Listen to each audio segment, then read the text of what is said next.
Cinema Classics is sponsored by the Gateway Film Center and is produced by John DeSando and Johnny DiLoretto. Listen to shows online at wcbe.org.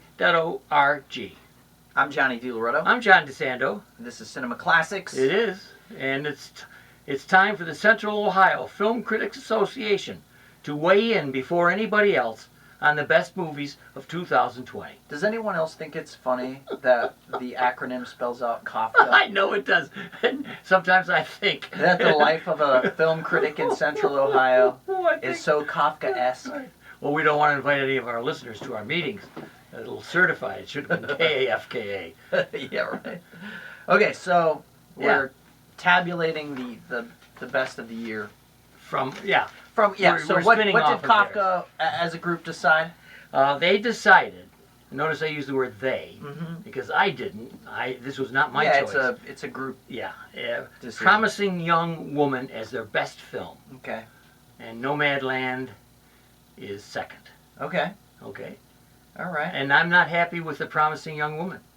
Tell me about why. Because I think it's a standard exploitation of the Me Too movement. Yeah. And that Carey Mulligan does a fine job. They also have her as Best Actress, and I'm just not sure that's true. The problem is that it doesn't have its tone exactly right. In other words, she's taking revenge on guys who have taken advantage of women because of the death of a friend of hers. Right. She's taking revenge.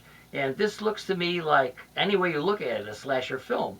And it's not. Well, yeah, it's not. I did enjoy that element of surprise about it. However, I was also disappointed by the same thing.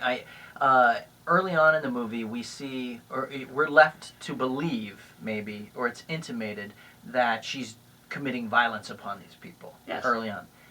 That turns out maybe not to be true. Well, you don't know for sure. We don't know for sure.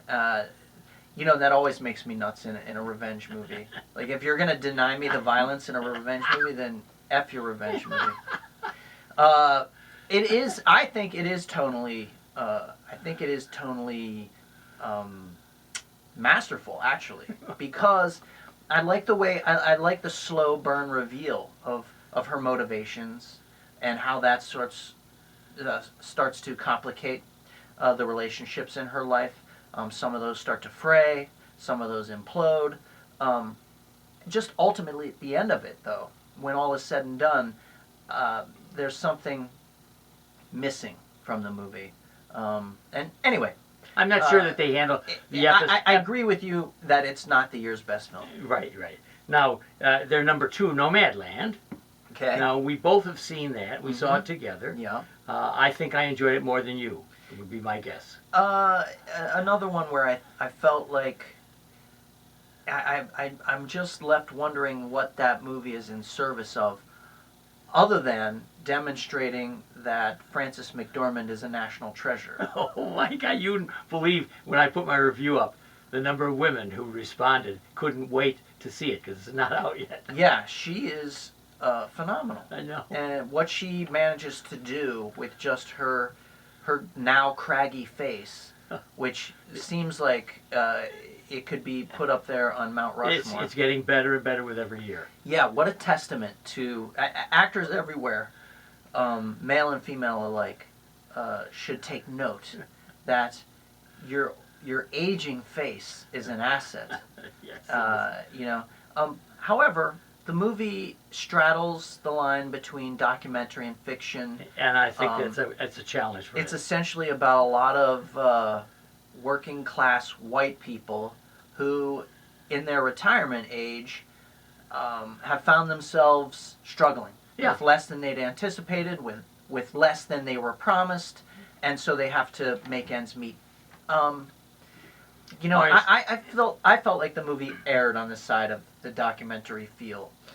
Okay, and it's episodic, but there is a little bit of a through line there with her relationship with the only other actor I could tell there, David Strathairn. And there could have been a little bit of that, but otherwise she meets these interesting people like Bill Wells, she meets these interesting people like Bob Wells, who has the has the franchise on helping people who are living in RVs, Right. and So it's the YouTube guy. yeah, for sure. Again, I watching her interact with real people, there is a charge to that. I wish, though, that the balance had been tipped in the other direction. I don't know what the value is. I'm still trying to work through that, I guess. What the value is of taking a performer like this, and I will say, look, Borat does Borat's subsequent movie That's film good. does a lot of the same Yep. stuff Mhm. to more pointed purpose. Right. Yeah. Even though you have one of the great actors of all time here, Frances McDormand, interacting with these people, I don't know that we walk away with something more edifying than what Sacha Baron Cohen gives us. Well, as you're right, Cohen is very pointed in his satire of the world, and this one subtly shows what happens when people aren't in the mix. When older people who are retired don't have enough to retire on. Mm-hmm. I mean, it's tough for her to replace a tire.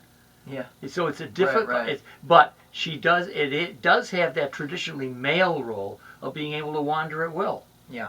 And she does it and so I think that's what the many women who had responded to my review were saying. They couldn't wait. She was such a tremendous actress. And maybe that's it. Maybe it's about actually being a woman and being an older woman. Yes. And navigating that chapter of your life independently. Yes, thank you. With dignity and grace. So, see, I taught myself something. Well, we have a few others in the list here. Yeah, well, you got about 5 seconds to talk about that. Oh, dear. So, no, that works out. Look, the show is about Kafka's 2 picks. And let's have these people migrate to our Double Take Yeah, podcast. listen to where our- we're going to flesh this baby out. Our extended podcast where we'll talk about not only Kafka's picks, but our top picks for the year.